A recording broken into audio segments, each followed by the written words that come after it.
એક નાનકડું એવું ગામડું હતું અને એ ગામમાં એક હોશિયાર અને સાહસી બબલુ નામનો નાનો બાળક રહેતો હતો.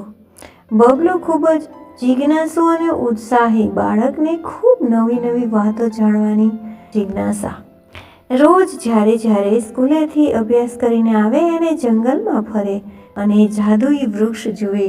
અને એક વખત એવું બન્યું કે બાળક રમતો હતો અને એમાં એને એક જાદુઈ અરીસો જોયો. આ અરીસાને જોવાની બાળકને ખૂબ જ ઉત્સુકતા હતી. બાળકે અરીસાની નજીક જઈને જોયું તો અરીસામાં એક સાધન દેખાયું અને એ સાધન એવું દર્શાવતું હતું કે આ સાધન દ્વારા માણસ ભવિષ્યમાં માઇલોના માઇલ દૂર હશે ને તો પણ વાતો કરી શકશે, જોઈ શકશે, અનુભવી શકશે અને બીજા કેટલા કામો આ યંત્ર દ્વારા થશે.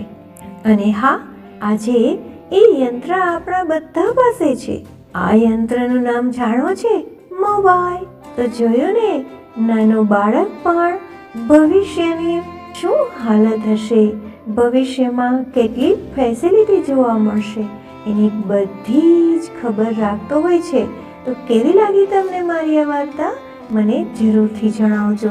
અને હા, જો તમને આ વાર્તા ગમી હોય તો ચોક્કસથી શેર કરજો, લાઈક કરજો અને ચેનલમાં નવા હો તો સબસ્ક્રાઈબ પણ કરજો.